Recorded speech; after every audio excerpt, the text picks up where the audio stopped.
Tukral will also share. Handing it over to Mr. Tukral to set the stage for us today. Thanks for doing this, Shimal, and good morning and welcome to this very special gathering to discuss the topic of digital transformation and India's story. We are very thankful to the G20 Secretariat, Mr. Kant, Mr. Naidu, and everybody in the team for helping us organize this along with Carnegie India. As Shimal said, my name is Shivnath. I lead Meta's public policy team. And for us as a company, in the presence of Nick, who's here second time in less than 8 months, it's a great honor to have partnered with the G20 Secretariat to line up the conversation that you will hear today. We want to discuss, obviously, about India's decade, the journey so far and the road ahead, and the kind of role companies like ourselves and other companies in the country can play. I also want to extend my special thanks to Shrikant because he took out time, and it all started with the conversation. And as some of you may have seen from the examples of entrepreneurs who have built on Meta products, just to showcase the India story. It is not about Meta. All these entrepreneurs are making money and building on Meta products. So it's about how we can help connect the dots. And Nick, thank you for coming down.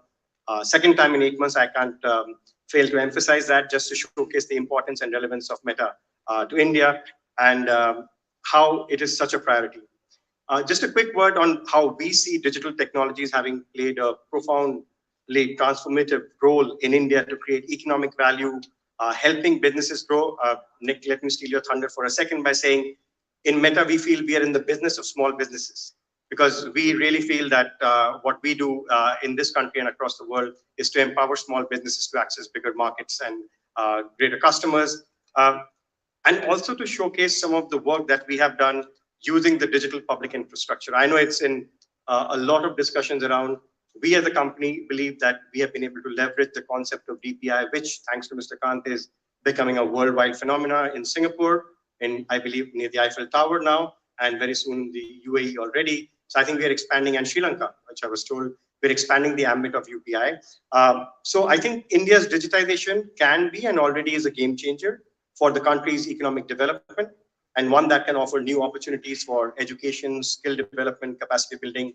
This morning we were meeting Mr. Pradhan, and he had fabulous ideas for us how we can look at the education stack to deliver on the entire evolution or the life cycle of a student, from being a school student onto a graduate and then to become a self-employed business person.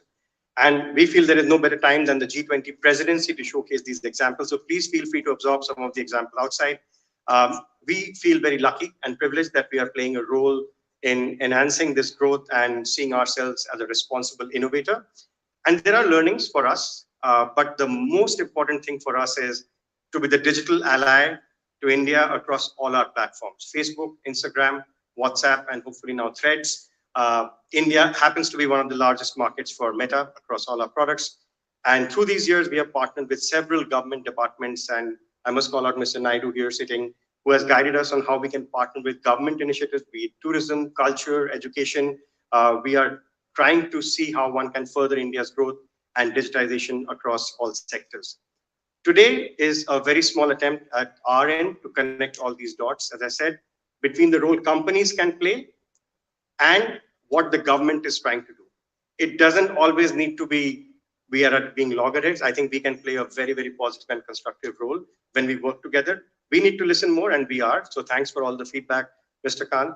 And I think we are trying at our end to help bring the government vision on this transformation in this very significant year of India's G20 presidency. So wish you all the luck, Mr. Khan, to lead the charge on the G20. I won't hold you back, and I will hand over to Shimal to invite the chief guests and then carry on with the panel discussion. Thank you all for joining us. Thank you, Mr. Tukral. It is my honor now to invite Shri Amitabh Kant for his keynote address. We are indeed very fortunate to have Shri Kant in our midst today. Shri Kant, in addition to being the G20 shaper for India, is also one of the foremost contributors in driving India's digital journey. Welcome, Shri Kant. We look forward to hearing from you.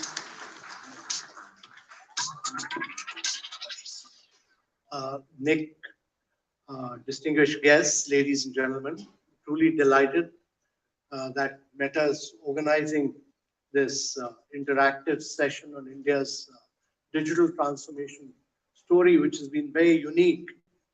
It has been very unique for a very simple reason that unlike what has happened in different parts of the world, in India's case, we've built up digital public infrastructure which are based on not public sector but public interest. The public layer is important, on top of which we've allowed private sector to innovate in a very big way. And therefore, these are open source, they are open API, they are interoperable model. And because we've allowed private sector to innovate on top of that, we've seen a lot of innovation taking place. That's the reason why we started first with digital identity. Every single Indian has a digital identity. So with about close to 1.4 billion digital identity, then between 2015 to 2017, we opened up close to about 520 million bank accounts. So 55% of the bank accounts were opened in India. Every second bank account was opened in India. And then there was a huge movement to actually link these bank accounts with the digital identity and the mobile number, both. And therefore, this enabled people to use their mobiles to do fast payments. And India today does about 46% of the fast payments in the world. We do about 11x more fast payments than what Europe and USA do. We do about 4x more than what China does. But the important thing that happened as a consequence of the digital identity and the bank accounts was that we were able to bring down the cost of acquisition of a customer in a very big way. And that was the reason why a company like Jio, which had started its mobile telephony, actually could acquire about close to 280 million customers in about just 100 days. The cost of acquisition in India used to be about $35 per customer. It had fallen down to less than $1 per customer. The cost of acquisition of a customer in America is still about $100 plus. But the sheer spread of digital identity, bank accounts, your ability to do it at the click of a button in less than 3 seconds enabled you to bring down the cost of acquisition.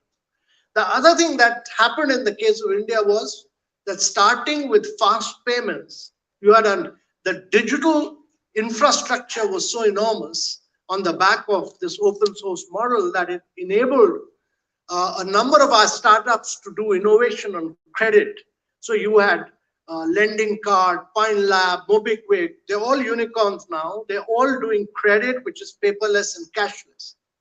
And then you have another set of new unicorns, which started actually doing wealth creation.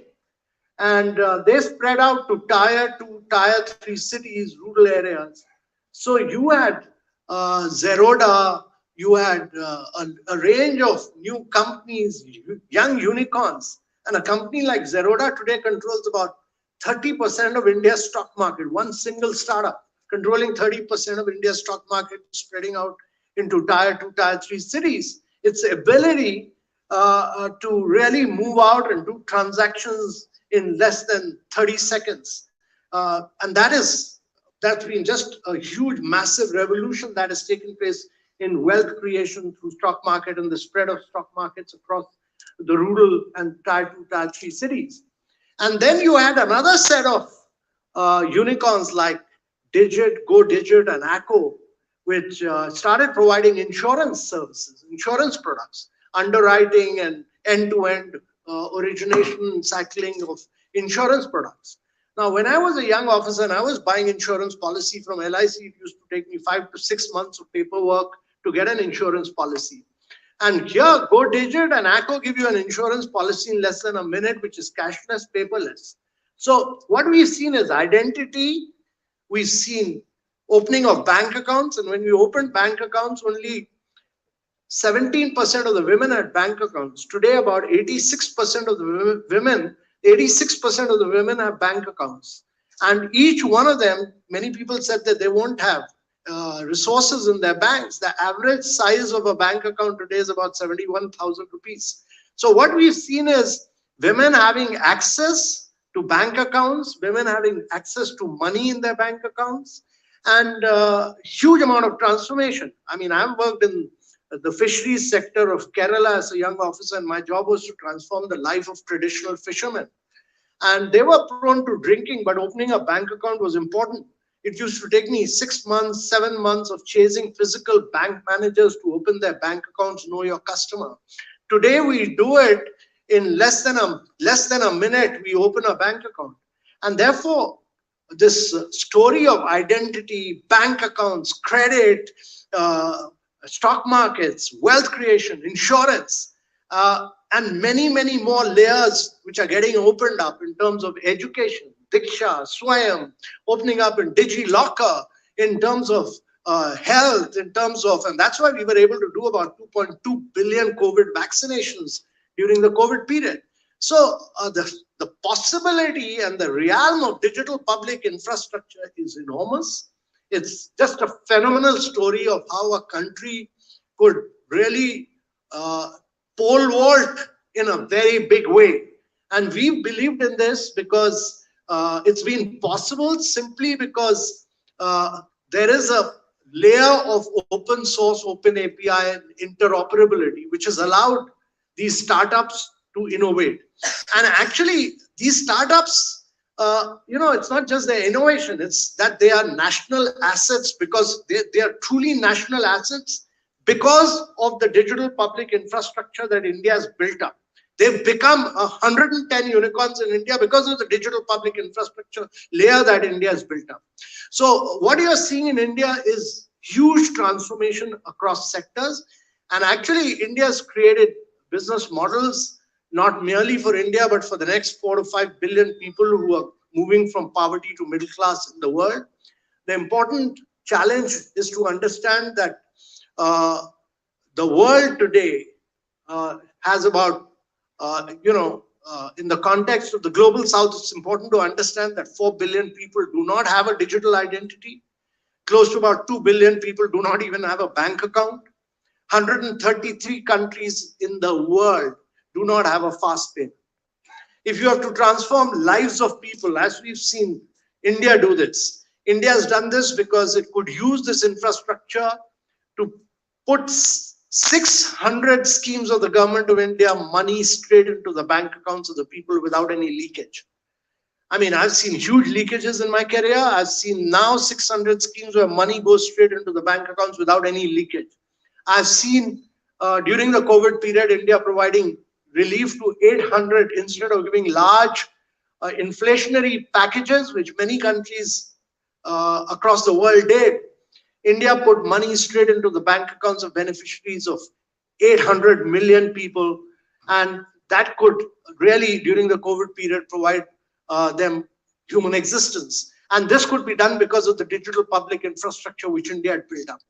The challenge for the world is that while India has moved ahead in many ways, there's no global governance structure for digital public infrastructure. That's one of the key issues which has been discussed in G20.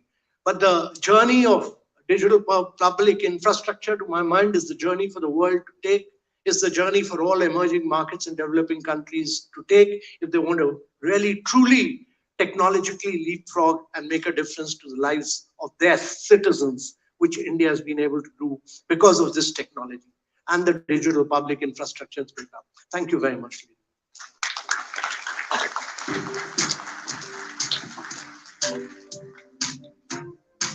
Thank you, Mr. Kant, for sharing your vision with us and India's inspiring story. I would request you to actually come back on stage as I also invite our other distinguished guests to join you. Sir Nick Clegg is the President of Global Affairs at Meta. Sir Nick spent nearly 2 decades in British and European public life, serving as Deputy Prime Minister in the UK from 2010 to 2015. I'd also like to invite Mr. Rahul Mathan, partner at Trilegal, who will be moderating this conversation between Mr. Kant and Sir Nick. Mr. Mathan heads the Telecom, Media and Technology practice at Trilegal, spanning various sectors such as data protection and new media.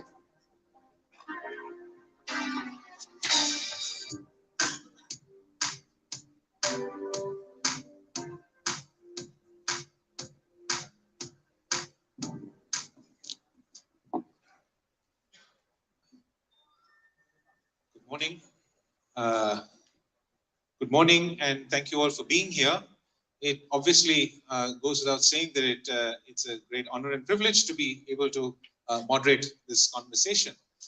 And I just wanted to start, Mr. Kant, with what you said. I don't know if you remember, but it was in this very building that we met, I think it would have been September last year, where we said, for this G20, this TPI thing is probably a good thing to sort of think about.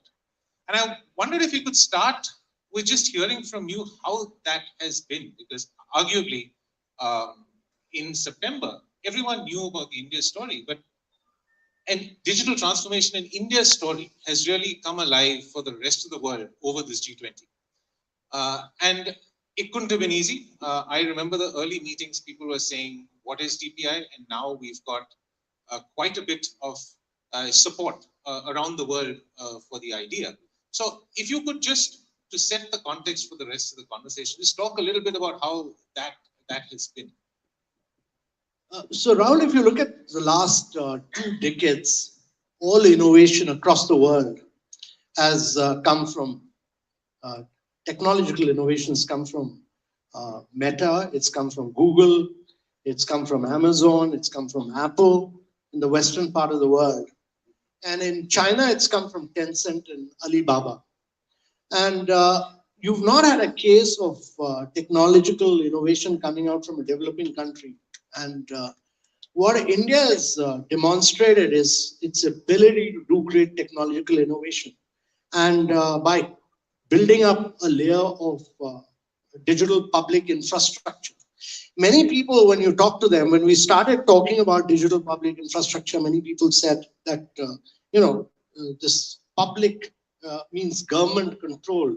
It's not about public, it's about public interest, because public interest is really the key in all this, and it enables you to then allow private sector to innovate on top of the public layer and innovate through open sources model. So when we started off, nobody accepted that India could do this, and actually it's taken a huge amount of evangelism. Over 177 meetings till date, over 55 cities, over, demonstrating this across countries to everyone possible, to now realize that actually this is the model for the world to follow.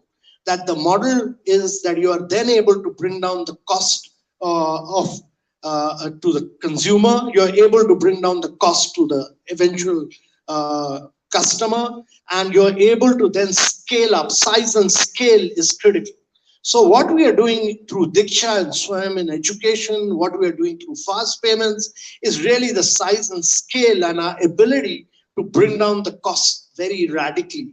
And that has made the huge difference. So we add an internet user every 3 seconds in India. Our data costs are very low, but we've used it very effectively only because we were able to build up this huge digital public infrastructure model. And that is the reason why we've been able to reach out. If you're doing 46% of the fast payments, real-time fast payment in the world, I mean, it's phenomenal that every vegetable seller is doing it through QR codes. Every street vendor is now doing it in India. You go to any village, you go to any aspirational district, only QR codes and smart mobiles. So we have about close to 800 million smartphones. You'll have close to 1 billion smartphones. I mean, the whole of India there will be no cash. When I said that there will, physical banks are dead in India. Nobody goes to a physical bank. I have not used my checkbook. I've not been to a physical bank. I've not been to an ATM machine for the last 4 years. I've just done all my transactions from my mobile. So that has been the transformation. Huge transformation. And you must have seen this, Nick, from outside. But over the last 9 months or so, the the volume on this story has risen. I just wanted to, from your perspective, what was your reaction to this India story that was now being told in strident terms? And I also wanted to just put a finer point on it, which is that it's not as if India invented DPIs. The first DPIs came from the US, which is the internet and email and GPS, arguably. So this is not an India invention. It's just this new format of it is Indian. So just your reaction, both as someone looking at this from outside from the West, as well as in your position in a very large tech company. What was your reaction to the India story? Well, I think Mr. Kant has said it very well. I think what's so clever about the whole construction of the digital public infrastructure is the technology itself is not necessarily new. It's the scale and this very important philosophy that you've highlighted of not having the government run it all, but making sure that it is open and a sort of open and interoperable layer. I very much like the way that you've explained that it's driven by the public interest rather than the interest of the state, if I can put it like that. And that I think has meant that big private sector players like ourselves have really been able to work with the grain of what of the sort of objectives of DPI and of digitalizing the public realm and of digital citizenship in India. Through COVID, WhatsApp became we used the health COVID layer, I can put it like that, in DPI to help people get vaccines, to download their vaccine records and so on. WhatsApp uses UPI, the UPI layer for payments. I think we're at the moment working with, what's the commerce layer? It's ONDC, I think, ONDC, to see what more we can do to make sure that commerce payments, merchant payments are facilitated. So I think it's as much as anything else the underlying philosophy and of course the scale of the country that has been so novel. And I think it's a tremendous tribute to everyone who's driven this forward. And I agree that it is a marvelous model for what others can do as citizenship becomes a digitalized phenomenon around the world.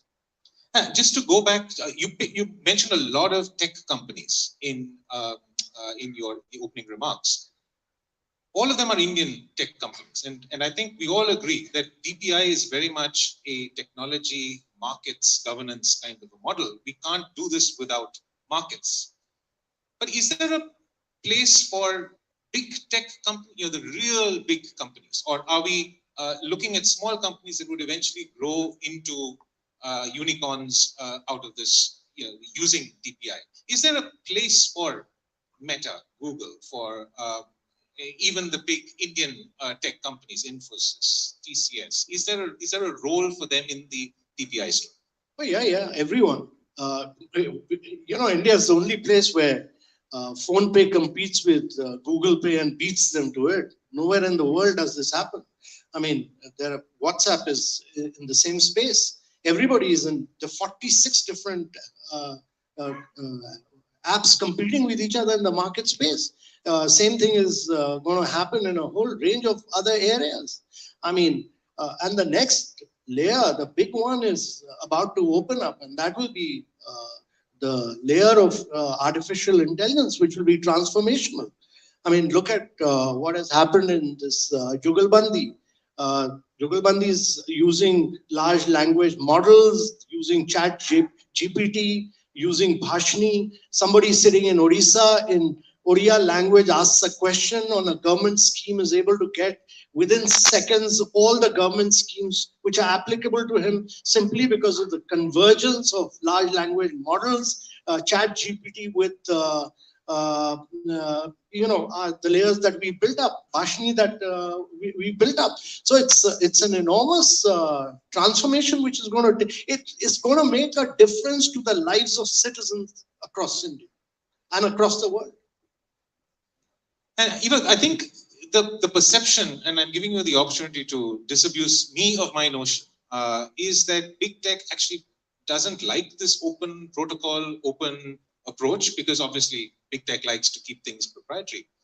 And I was actually quite surprised when I saw that Meta launched Threads and said that it would be on the Fediverse, which means for the first time, hopefully, we will see a social media platform with federated content. And of course, I know you've got a long history in AI of open sourcing the AI models. So I just wanted to probe a little bit more on, how do these two things reconcile? As a proprietary, like as a private company that has got shareholder interests that you've got to square off. Aligning yourself with this open federated model where you, in a sense, lose your access to your crown jewels, which is the data that you have. How are you and how is the company thinking about the value proposition out of this and why it is actually important to align in Threads with this federated system, in India with, through WhatsApp Pay and all the other things that you are doing with this open DPI type of approach? So I think, sort of simplifying it perhaps a little glibly, the philosophy we've always had at Meta might be complex in execution in terms of the technology deployed, but the underlying philosophy is pretty simple, which is if we can build things that people find useful or find delightful in terms of expressing themselves or running their small business, as Shivnath explained, we're a very big company, but actually our business model is run by aligning ourselves with the interests of small businesses. We have millions of small businesses around the world who use our tools to reach their customers in a way that previously only big companies with large marketing budgets could. So we've always believed that if we can make our tools work for small businesses, make what we build, whether it's on Facebook, whether it's on Instagram, whether it's on WhatsApp, whether it's now in augmented reality, virtual reality, the Quest headsets and all the metaverse software, where there's new apps like Threads, if we can make it useful, if we can make it delightful, if people keep returning to that, if they find that it's a great way to communicate with family and friends, to build small businesses, to communicate, to negotiate, to transact, the business model will follow. We'll work that out. For years, we barely made any money out of WhatsApp. We have hundreds of millions of people using WhatsApp in this country, but we didn't. But that sort of made sense to us. Threads, we're not advertising on Threads at the moment. We are still largely an ads-based, but overwhelmingly an ads-based company, but that will change over time, of course. We're moving into hardware, for instance, which is something we haven't done for a long time, as we move to this new computing platform that we're investing a huge amount of time and effort in, as we move, hopefully, over time from these things to something which over time we will perch on the bridge of our nose, and we will be able to communicate as avatars or holograms with each other in the years to come. So in a sense, the business evolves, but the fundamental premise remains the same, which is that we can make ourselves useful, if it can be enjoyable, if it goes with the grain of people's everyday lives, and of course, the virtue of what we've done over the last decade and a half is that people can use it for free. They can use these tools for free. We're not premising our business model on charging for access. And by the way, we're bringing exactly the same philosophy, I think very importantly, and it will be transformational to the digital public infrastructure in this country, to AI. So last Wednesday, we were the first major big tech company, because at the moment, it'll change over time, but at the moment, only the big tech companies in the US, I think to a lesser extent in China, have the compute capacity. It's extremely expensive, these GPUs that you need to use to deploy, to build these large language models. We are the first big tech company to open source our latest large language model. It's called Llama version 2. We did that last Wednesday, and that means that every single entrepreneur, academic, research, software developer in India can now use these very powerful tools, these very versatile tools, both in their pre-trained and in their fine-tuned forms. We're doing it in three layers at 7 and 13 and 70 billion parameters to build a dizzying array of versatile applications in the future. I mean, fortunes will be built using Llama 2 in its open sourced form. New innovations for educators in health will deliver fantastic societal benefits. I was talking this morning to the Minister for Education. I was explaining to him how teachers in the most remote villages in India will soon, because of these innovations, be able to use chatbots on WhatsApp to understand exactly how to teach children in their village school, how to use the whiteboard. He was saying that some teachers don't quite know how to use these new whiteboards that have been installed in their classroom. I think the potential is fantastic. Of course, there are always perils and risks that we need to navigate, but the philosophy remains the same. Open up this technology as much as possible, get a flywheel of innovation going, and big tech companies like Meta will work out a way of generating revenue for ourselves, but hopefully in doing so, we'll also foster that wonderful culture of innovation in this country. I was going to come to AI later, but since we're here, I just wanted to perhaps ask a deeper question around some of the concerns with, you know, the models are being built in the US and in the West. And there is a concern about the context for other countries like India. I played around with Midjourney and I tried to get them to do a painting in the style of Raja Ravi Varman, who is in India, a very well-known artist. It's almost like everyone knows what that style is, and it couldn't. And I'm sure that there are these sorts of contextual challenges with having, you know, even though you're open sourcing your model, ultimately the model's been trained on a Western context. And is there anything that, you know, Meta is thinking about to address these sorts of, I guess, deeper issues? I mean, hats off to you. I keep saying the largest company in the AI space has open in its name, but is not releasing open models. And so it's really nice to see that there's a strong contender releasing 70 billion parameters in open source. But there are deeper questions. And what are you thinking about as a company? Because you do have a responsibility in a sense to do that as well.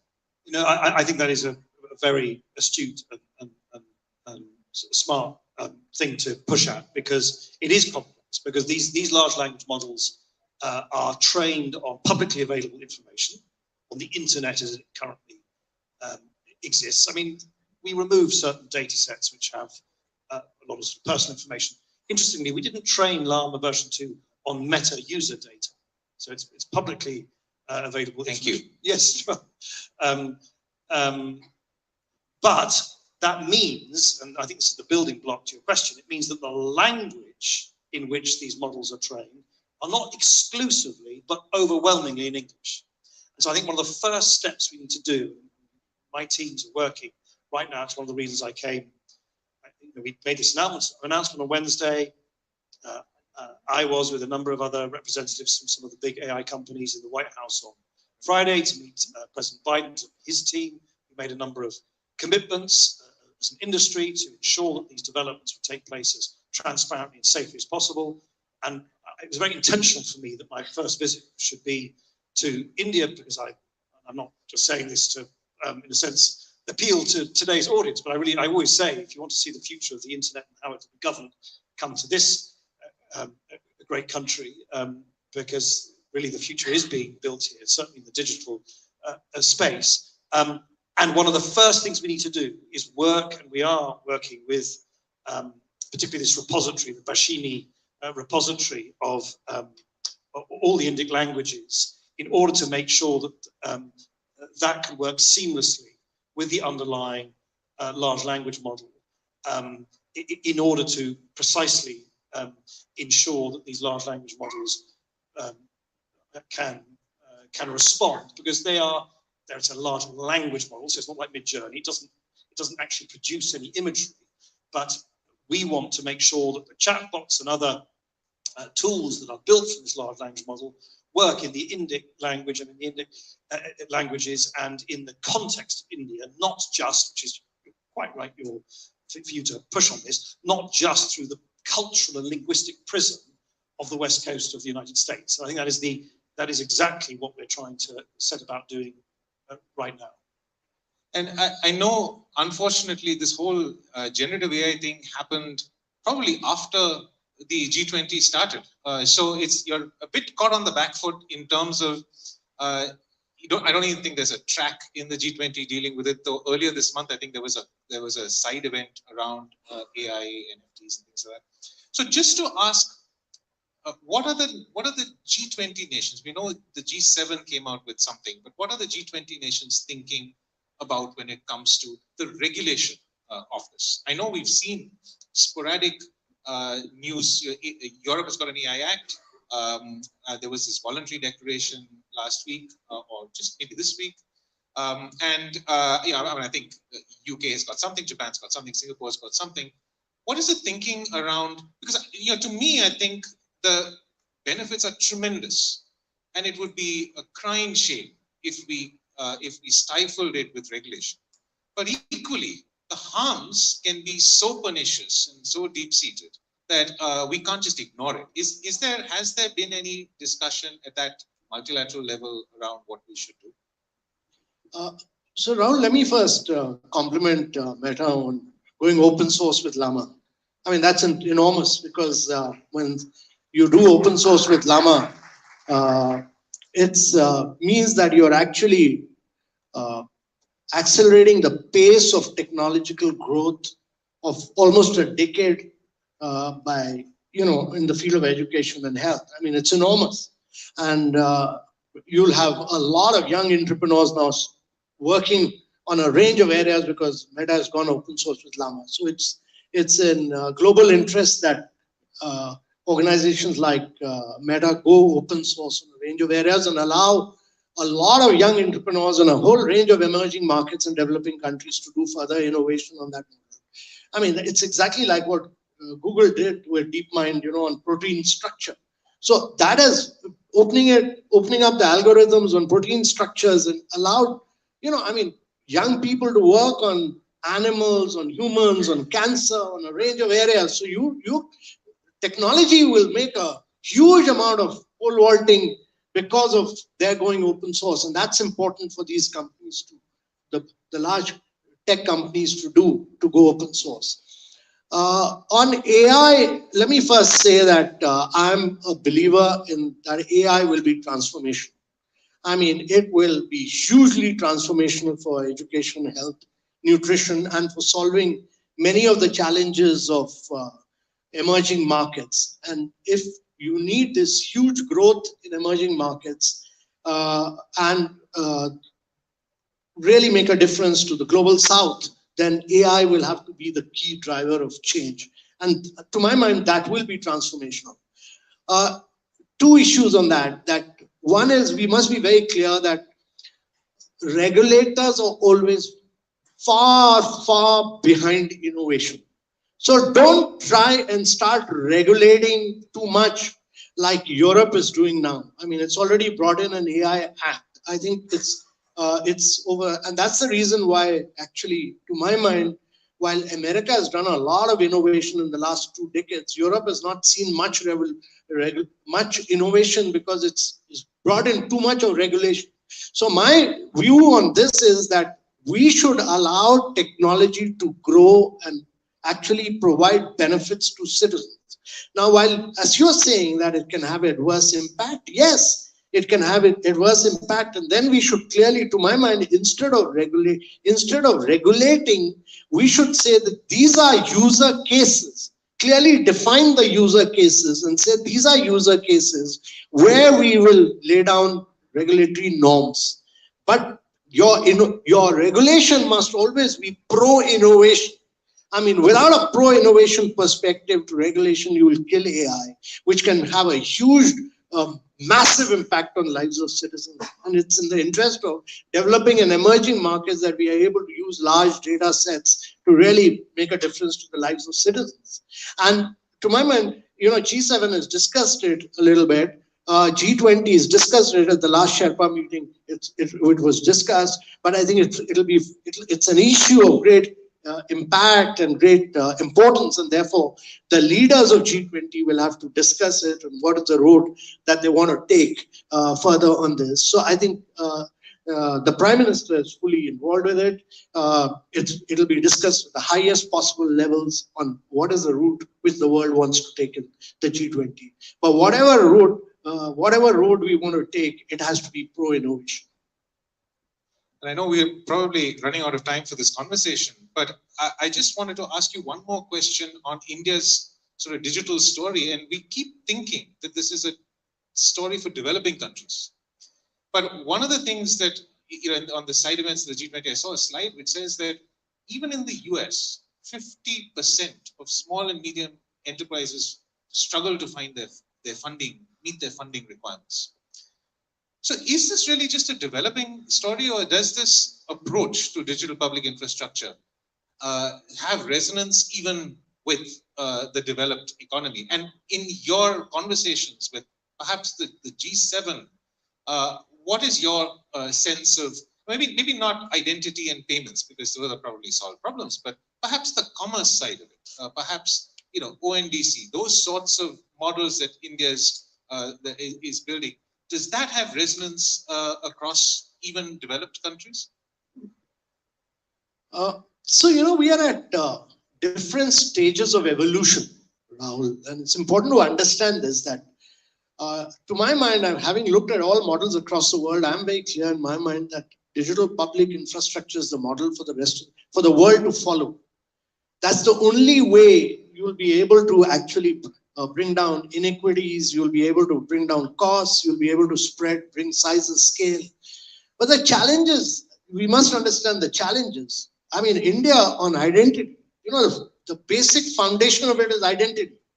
Because we were able to build identity, we could then move on to banks and then link up identity with banks and then link up mobile with the banks, etc. Now, on identity, we must understand that India it went through very severe tests on grounds of privacy. It was at the highest level in the Supreme Court that this battle was fought, and eventually government said that identity will be provided in public interest, and Supreme Court upheld it. And therefore, it allowed us to move forward on a large range of areas. I think identity will be a very, very contested issue in the developed part of the world. I mean, on grounds of privacy, they'll find it very difficult. So India has made a quantum jump. It'll be impossible for the Western world to do that now at this stage. But they can use other identities. They can use a driving license. They can use a library card, whatever digital identity they've built up. But one single identity across 1.4 billion people will be impossible for them. But the future is totally digital public infrastructure. There's no other way. I mean, I'm seeing this in Diksha, I'm seeing this in Swayam, I'm seeing in DigiLocker, I'm seeing this in Bhashini, I'm seeing it. The future will have to be the digital public infrastructure model, not merely for emerging markets, but for the entire world. And you will see this as we go along. But I think the important thing is not the Western part of the world, not the developed part of the world, not the G7. The important thing is, how do we make a difference to the lives of the 5 billion people who are in poverty and moving to the middle class? And I think the important thing is to spread the digital public model, infrastructure model to the global south and make a difference so that they can technologically leapfrog. That is critical. And Nick, I want to give you the last word on you're not a new entrant to India's DPI, because WhatsApp Pay has been around. And I would still argue, personally, the WhatsApp Pay experience to me is one of the best payment experiences, because it's in the middle of the chat and you can just press that rupee icon and the money goes. But also, I heard you mention you were also interested in ONDC. And I think, with WhatsApp Business and just the reach that you have in India, how much is it? 750 million people. And then equally, WhatsApp is a replicable model wherever in the world you are. Surely this is a new way of thinking about how, Meta could potentially, you said you not paid money on WhatsApp for a very long time, but, surely this is a way to, use the DPI infrastructure, use the private innovation that Meta can bring to the space.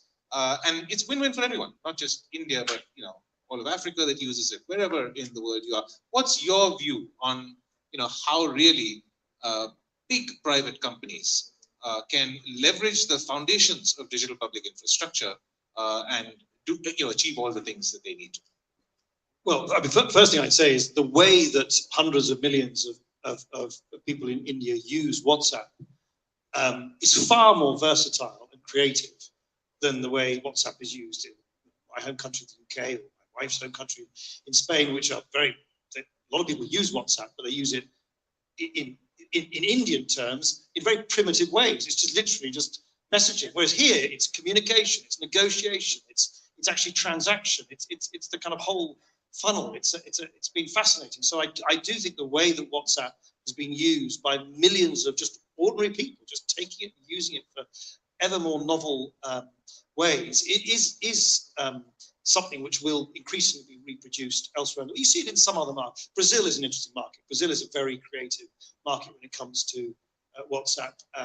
And also, I mean, you saw outside some of the fantastic entrepreneurs have been using different technologies. It's not WhatsApp, but you know, our Spark AR technology to become entrepreneurs in their own right in terms of augmented reality and so on. You see quite a lot of that creativity, interestingly, echoed there as well. But so I firstly think literally just consumer behavior is interesting. You're going to mimic consumer behavior in India. Secondly, yeah, look, we have WhatsApp Pay. It's not nearly as big as Phone Pay or Google Pay. We're a little bit late to the party, but still, you know, still tens of millions of people using it, and we'll see how it evolves in future.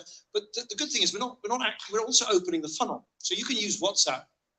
You can stay on the app in WhatsApp in Bangalore, pay for your metro ticket, but you're using Phone Pay or Google Pay. So you know, we're not placing all the bets on one horse, if I could put it like that. And you're quite right to say that the whole business messaging market is extremely strong and important here in India, and it is a growing revenue stream for us, and an increasingly significant one. So that you know, people, businesses pay to message people directly, and people can then communicate with those businesses. Transactions then can take place and so on. So that is a classic case of something that we are really ramping up now, many years after first entering the market. But it's partly because what we've always tried to do, which makes sense commercially, but I think it hopefully makes sense from the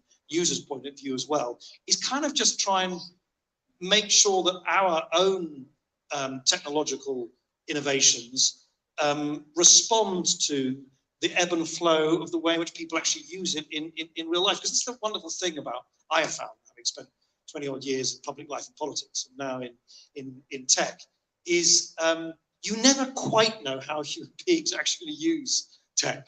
The technologists of these big tech companies can come up with all the most fancy plans they like. Actually, until you see the concatenation between human behavior and technology, you don't really know what's going to work.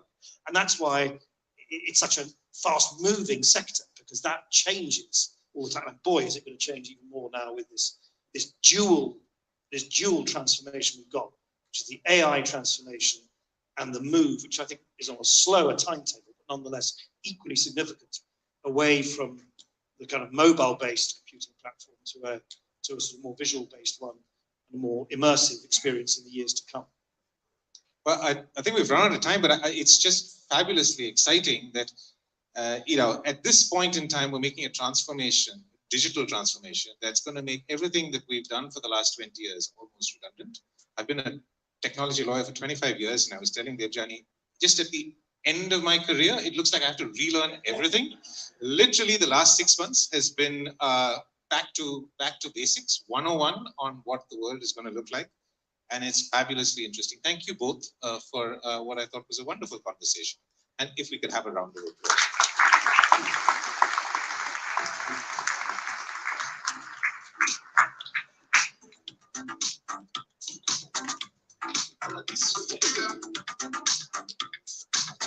Wow, what an engaging conversation. Thank you, Shrikant, Sir Nick, and Mr. Martin. Hearing conversations like these is why we come to these events. No doubt India is leading the charge, be it in digital diplomacy, be it in making the best use of WhatsApp and the mega family of apps, or even when it comes to emerging tech and regulation thereof.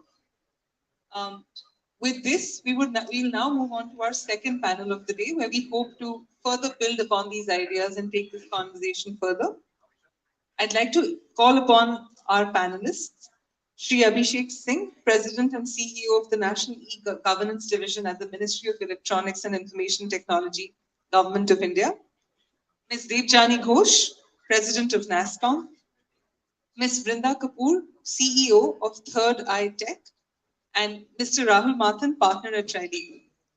I'd also like to welcome our moderator for the session, Dr. Rudra Chaudhary, Director of Carnegie India. Our esteemed panelists and our moderator bring a huge wealth of expertise and experiences to the table, and we hope you enjoy what is sure to be a very enriching discussion ahead. Rudra, I now hand it over to you. Well, good afternoon. It's great for us to be here at Carnegie India and partner with the G20 and Meta on this. We've got about 35 minutes and absolutely fantastic panel, so I'm just going to get straight to it. Perhaps I could start with a question for Mr. Singh. The Sherpa made a very powerful point, saying is that regulation has to be pro-innovation. I was just wondering from your perspective, how does that landscape play out in India as far as AI is concerned? Yes, I fully agree with what sir mentioned, that that you cannot have innovation if you regulate too much. You have to always have a fine line between regulation and innovation, because what we have seen over a period of time is that while regulation is required to ensure that everybody in the ecosystem gets benefit, and it doesn't happen that some people benefit more, or whatever is done causes harm. But in order to cause larger good, you require innovation and keep regulation to the extent that any damage or any cause, any harm is impacted. When you look at AI, we're talking of AI regulations globally, and most AI regulations look at the biases that come in AI systems because the inherent biases which are there in the data. So while global AI regulation system focuses more on removing biases with regard to gender, with regard to race, in India, when we do that, we try to balance it out because we have much more diversity than just gender and race. So that kind of regulatory frameworks are required, but at the same time, allowing the innovation to take place and creating a framework in which we can assess the innovative solutions which are being built for causing larger goods. It always has to be a balance, and that's what we have been doing in all our digital transformation projects.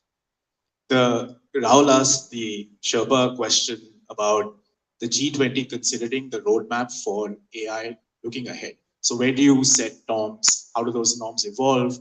And then finally, perhaps, how do they get framed into some rules? You have the, if I may say, the enviable task of convening India's chair for the GPAI. The summit, I believe, will be in December sometime. And it seems like quite a nice handover between what the selective work that's been done on AI so far at the G20 and what the GPAI could actually take forward. Could you just give us a sense of the GPAI for this audience and your thinking on how you take this agenda forward? The GPAI, as we know, the Global Partnership on Artificial Intelligence, was started in 2020, and India is one of the founding members.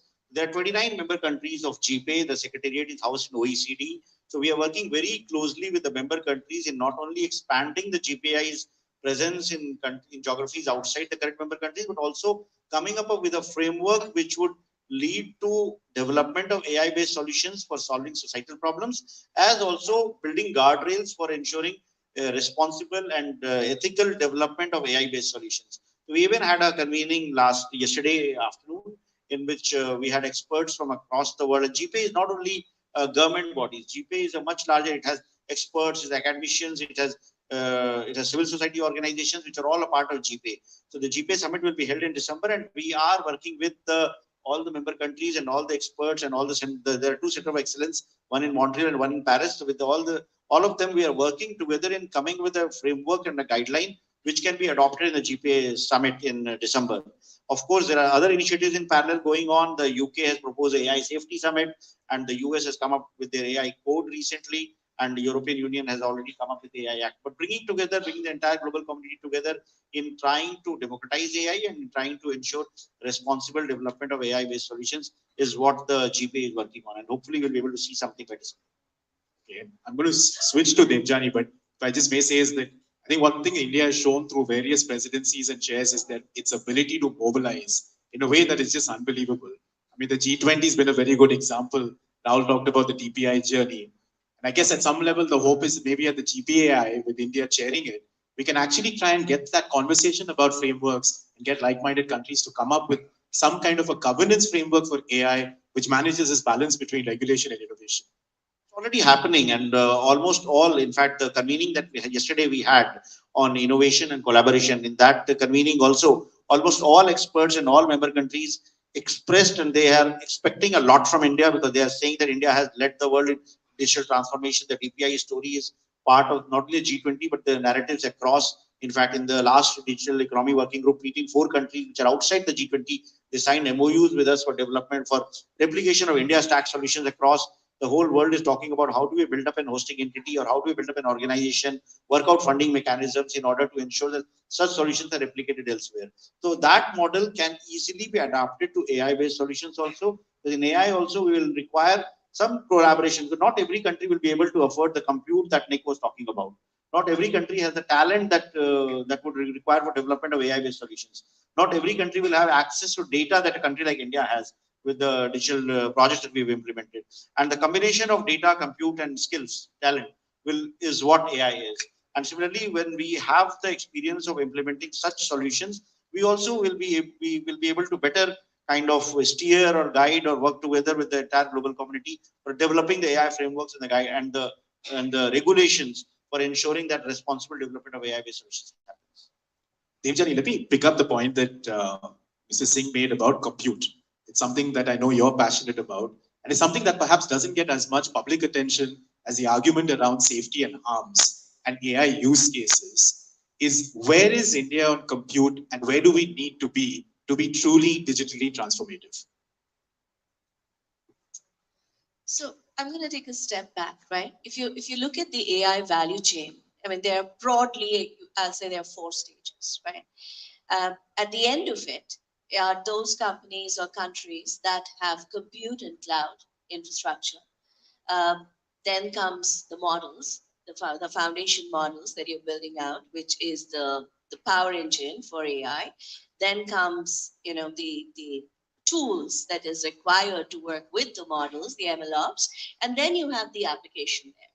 So if you think of the entire AI ecosystem, the value chain, some trillions and trillions of dollars, those who can play across are going to control it, not just in terms of the money, but the one thing we often forget, we talk about the digital ecosystem and we say the power lies with those that build great technology.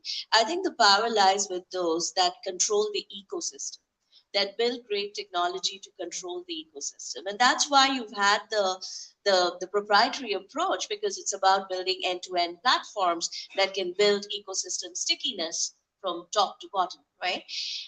So we are seeing that control playing out much stronger than what we have seen before, because it is just a few countries, and right now it's primarily US, and China is trying hard to catch up. Others are, I think the race hasn't even started, right?